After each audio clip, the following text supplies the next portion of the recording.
Welcome to our channel. আজকে সকাল থেকে বাংলা শিক্ষা পোর্টালে লগ ইন করলে একটা পপ আপ নোটিফিকেশন আসছে। সেখানে কি বলা হয়েছে সেই নিয়ে আজকের এই ভিডিও। সেখানে আমরা যদি দেখি বলা হয়েছে যে options for student add edit mark upload transfer in transfer out for the academic sessions 2020 যে are no longer available in the system. অর্থাৎ একটা টাইম পিরিয়ড দেওয়া আছে যেখানের মধ্যে কিন্তু আমরা আর এই অ্যাড স্টুডেন্ট বা বাক আপলোড ট্রান্সফার ইন ট্রান্সফার এই সমস্ত কাজগুলো কিন্তু এখন সাসপেন্ড করা হয়েছে। এখন আমরা এই কাজগুলো করতে পারবো না। এই কাজগুলো আমরা করতে পারবো 18 তারিখ থেকে। আবার আমরা এই সমস্ত কাজগুলো যেমন স্টুডেন্ট অ্যাড এডিট বাক আপলোড ট্রান্সফার ইন এই সমস্ত কাজগুলো আমরা 2021 যে একাডেমিক সেশন তার জন্য আমরা করতে পারবো 18/12/2020। তাছাড়া আপডেটিং স্কুল বেসিক ডিটেলস যে জায়গাটা সেই জায়গাটা কিন্তু আমরা আর স্কুল নিজে নিজে অ্যাড করতে পারবে না। সেগুলো আমাদের এসআই অফিস থেকে যারা সংশ্লিষ্ট যে স্কুলগুলো যে এসআই অফিস তাদেরকে ইনফর্ম করে সেখানে যদি কিছু ভুল থাকে সেই তথ্যটি কারেকশন করে নিতে পারে। তারপর এখানে বলছে promotion detention module related to the promotion detention of student from the academic session 2019 to the academic session 2020। অর্থাৎ পুরনো যে মডিউল পুরনো যে আমাদের ট্রান্সফারিং যেগুলো পুরনো যে আমাদের স্টুডেন্টগুলো পড়ে আছে তাদের প্রমোশন ব্যাপারটা সেটা মেইনটেনেন্সের জন্য আছে। এবং তাছাড়া 2020 থেকে 2021 যে প্রমোশন ডিটেনশন যে ব্যাপারটা সেটা কিন্তু এখন মডিউলটা অ্যাভেলেবেল হয়নি। তার আগে এখানে বলে দিয়েছে যে আমাদের প্রমোশন ডিটেনশনকে যাওয়ার জন্য গত বছরের মধ্যে এই বছরও কিন্তু সমস্ত স্টুডেন্টের যে ইমেজ সেটা আপলোড হয়ে থাকতে হবে। সেক্ষেত্রে যদি ইমেজ না আপলোড হয়ে থাকে সেক্ষেত্রে কেন আপলোড হয়ে তার রিজন দেখিয়ে তবে কিন্তু আমরা একটা ক্লাসকে আমরা প্রমোশন বা ডিটেনশনের জন্য আমরা সেই বাচ্চাটিকে তার কথা ভাবতে পারবো।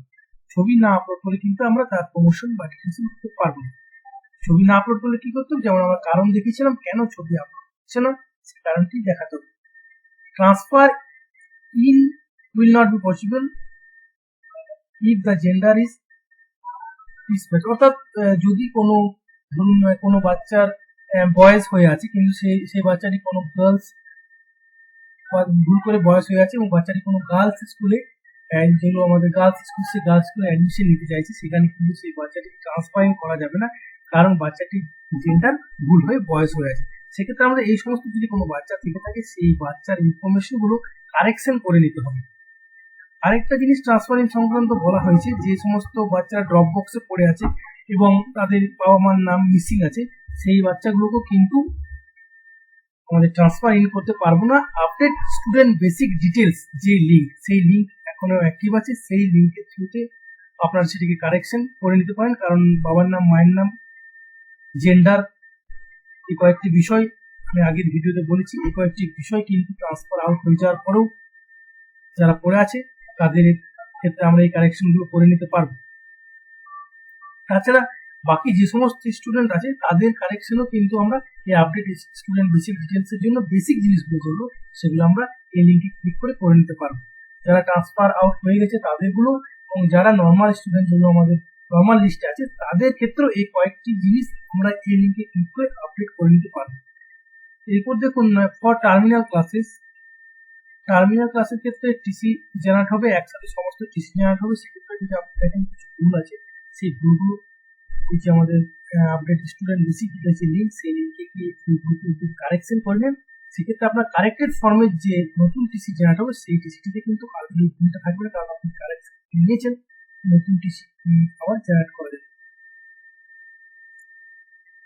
এরপর এই বিষয়গুলি বলা হয়। তাছাড়া হায়ার সেকেন্ডারি স্কুল যেমন ক্লাস 10 বা হায়ার সেকেন্ডারি স্কুল বা ক্লাস 10 যে সমস্ত স্টুডেন্ট আছে তাদের ট্রান্সফার আউট করতে হবে থ্রু প্রমোশন ডিটেনশন মডিউলের মাধ্যমে। আর আরেকটা লাস্টে একটা কথা বলেছি যে সমস্ত দায়িত্ব কিন্তু যে আমাদের হেড অফ দ্য ইনস্টিটিউট তার উপরে বর্তাবে। যদি কোনো ভুল কিছু হয়ে থাকে সে কথা এখানে লাস্ট যে লাইন সেই লাইন বলা হয়েছে। ধন্যবাদ।